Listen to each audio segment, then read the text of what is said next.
My name is Portia Cook with 90.5 FM KCSU Fort Collins. I am here in Memphis, Tennessee with the David Roddy, coming to you all the way from Fort Collins, Colorado, Colorado State University, your university, and the university you were just drafted from last year.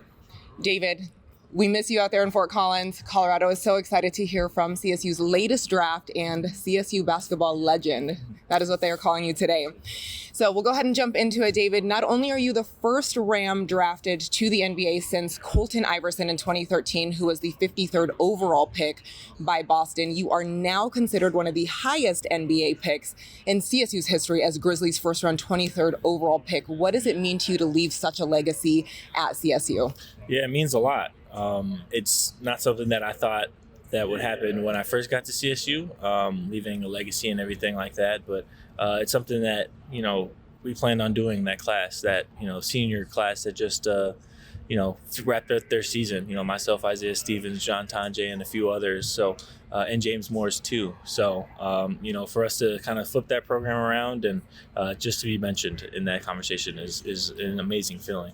In your junior year at CSU, which was the 2021-2022 season, you were named Mountain West Player of the Year. You also helped CSU Rams make it to their first NCAA tournament since 2013 as a number 6 seed. Looking at our men's basketball team today, what do you think they need to make it to another NCAA tournament? And not only that, be the type of team that has 2 or 3 scouts out at our games? Yeah, I think it's really just trusting Nico Medved. Again, he transformed that culture. He was there prior when they last went to the tournament, and now, he's there as a head coach. And, to see what he did with us in 3 years, this past year wasn't, didn't go as we expected. But, again, that's just a part of life, really. They went through a ton of adversity, a bunch of injuries, close games and everything. So, they had a lot of fight in this season. I think that's something that will always be there from now on, and really just trusting in Coach Medved and bringing in the right players and the high character people that he does, and really just transforming that culture and keeping it a winning culture. I love it. I'm sure the guys out there will be listening. Now, what advice do you have for ball players at CSU and ball players in general who are looking to take their career to the next level? Yeah, really just trusting the process, understanding the love for the game, always becoming a student of the game as well. I think that's the biggest thing that I've learned since I've been in the NBA is just learning every day and trying to better your game, as well as, like I said, trusting the process. It's a multi-year process, and results might not come as fast as you want them to, but if you just keep chipping away at it, they'll come one day, and then after that, you can just work on something else. So it's just a long journey. It's good advice. That's definitely good advice. Now, David, Fort Collins misses you. CSU misses you. What do you miss most about being at CSU and playing ball at CSU? Yeah. Oh, man. I just really miss the community. Again, campus is beautiful. So down here in the winter, you don't get too much sun. So that's what I really miss the most is just the sunlight, 300 days of sun out there. And just really just my teammates and my my friends out there, really just not seeing them every day. It's a little bit different. But again, I try to keep in contact with them as much as possible and just really just support them from afar. I love it. Definitely. Now let's talk about the draft. Looking back at the 2022 NBA draft, you said deciding to keep your name in the draft or staying at CSU was one of the hardest decisions you have ever had to make. Fast forward to today, what has made sticking with the NBA the right decision for you? Yeah.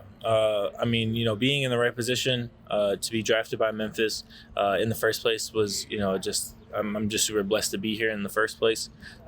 Again, just really just trusting that process and believing in myself and betting on myself, as well as just understanding that it was, time to move on. As hard as it was to understand that, I just trusted myself and had faith in myself that it was the right decision. And now, I'm here and just enjoying my rookie year and just experiencing everything for the first time. Well, I can tell you, watching you out on that floor, it's definitely the right decision for you. Now, you're coming up on the end of your first season as a rookie. I can only imagine how intense the transition from college ball to NBA ball has been.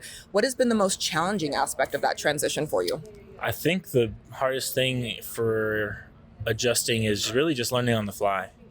There's not much practice time and there is sometimes very little playing time as well. So just really just watching film and studying and really just observing. And trying to never skip a beat when you're in the game. So I think that's the biggest thing, is just always being ready and learning how to be professional your first year. Definitely. Now, what would you say has been your biggest success with the transition? Yeah, I think really just having that mentality, having that professional mentality. Again, our coach Medved and the rest of the coaching staff have prepared me a lot for this opportunity and this situation. So really just staying ready, just keep doing what I'm doing, as well as just trusting the process, like I said earlier, and really just being ready when my name's called. Do you have anyone on the team who has taken you under their wing, or maybe someone or a couple of players that you look to for advice on your new life as an NBA player? Yeah, I have a few. Again, the team's so great and super tight-knit, so I could really go to anyone with advice. But I think Xavier Tillman has been, crucial for my development. Desmond Bain, John Moran, as well as, Steven Adams and the rest of those guys have done a really good job of just teaching me a lot of things. And again, like I said, adjusting on the fly. So I'm, playing in different lineups and everything, and playing, a various amount of minutes. So for them to, support me and give me advice, it means a lot to be a rookie, and, they're, multi-year vets in this league. Absolutely. Now, I know some of your family has transitioned out here to Memphis with you. How does it feel having them out here on your professional journey with you, and what are they doing to support you? Yeah, no, it feels great. They're living with me, just enjoying life right now. Just helping me. It's a lot better to come home to family rather than nobody. So it was a really good idea for them to come down here, but they're just really helping me in any way possible. Just making my house a home, and just being there to support me. I love it. Now, I've watched you do your thing out on the court. You're really making sure you're out there taking care of yourself as a player, taking care of the team. What are you doing off the court to take care of yourself mentally, emotionally, and physically? Yeah, like I said earlier, just staying with family, understanding that, again, having talks with my brother or my mom just about their day, and just kind of living the regular lifestyle, as well as taking care of my body, treatment, sleep, nutrition, all of those things, so I can be, the best on the court. Good to hear it, definitely. Now, you've played 53 games so far. You've started in 2. You're sitting at an average of 6 points a game, 2.5 rebounds, 0.7 assists, and a shooting percentage of 42.3. Now, I know it's still very early in your career, but is this where you expected to be sitting at in your rookie year at this point? Yeah, I didn't really expect to do anything my rookie year, really. I didn't know what to expect. So for me to just contribute to the team as much as I can to winning is an achievement of mine, and it's a goal of mine. So I just want to do my best every day to just continue to do that, and just be more consistent with that. I love it. Now, you will soon be headed into your second season. What's next for Roddy in basketball? What can we expect to see from you in the future? Yeah, hopefully development, through the years. Summer league's coming up, and, playoffs first, of course, but really just development in every facet of my game. And we'll see what happens next year. I love it. Well, again, my name is Portia Cook. I am here in Memphis, Tennessee with the David Roddy, just drafted last year in 2022 from Colorado State University. David, thank you so much for being here with me today. I truly appreciate it. Thank you. Go Rams.